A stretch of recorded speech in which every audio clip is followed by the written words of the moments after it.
പക്ക ഉൾഗ്രാമത്തിലെ ഒരു ടൗണ്.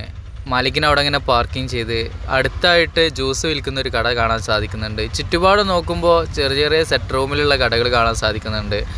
ചെറിയൊരു അങ്ങാടി, നമ്മളവിടെ ഒരു 100-150 കടകളുള്ള ഒരു അങ്ങാടിയുടെ ആ ഒരു പെർഫോമൻസ് ഇവിടെ ഉണ്ട്. ഈ അങ്ങാടിയെ ചുറ്റിപ്പറ്റി ഒരുപാട് വീടുകളൊക്കെ തന്നെ ഉണ്ടായിരിക്കാം എന്നുള്ള സംസാരത്തിലാണ് നമ്മളിങ്ങനെ മുന്നോട്ട് പോകുന്നത്. തേപ്പ് വെട്ടി വിൽക്കുന്ന കടകളൊക്കെ തന്നെ നമുക്ക് കാണാനൊക്കെ സാധിക്കുന്നുണ്ട്. കർഷക സമൃദ്ധിയുടെ നാടായിട്ടാണ് ആന്ധ്രാപ്രദേശിനെ മൊത്തത്തിൽ കാണുന്നത്. എവിടെ നോക്കിയാലും ചളി പുരണ്ട ഒരു ജീവിതവുമായിട്ടാണ് ഇവർ മുന്നോട്ട് പോകുന്നത്. കേരളവുമായി താരതമ്യം ചെയ്യുമ്പോൾ ഒരു 20 വർഷമെങ്കിലും ബാക്കോട്ട് പോയിട്ടുള്ളതായിട്ടൊക്കെ ഒരു ഫീലിങ്സ് വരുന്നുണ്ട്. അങ്ങനെ നമ്മൾ ഈ ഒരു കട കണ്ടപ്പോഴാണ് വണ്ടി നിർത്തിയത്. ഒരു ചായ കുടിച്ച് ഈ ഒരു ടൗണിലെ വിശേഷം മനസ്സിലാക്കിയിട്ടാകാം യാത്ര എന്നുള്ള രീതിയിലാണ് നമ്മൾ ഈ ഒരു കടയിലേക്ക് വന്നത്. അങ്ങനെ നോക്കുമ്പോൾ നമ്മുടെ അവിടുത്തെ ഒരു സൂപ്പർ മാർക്കറ്റിലെ എല്ലാ സാധനങ്ങളും ഇവിടെ കാണാൻ സാധിക്കുന്നുണ്ട്. പെട്രോൾ വിൽക്കുന്ന കന്നാസ് പോലും ഇവിടെ ഉണ്ട് എന്നുള്ളതാണ്.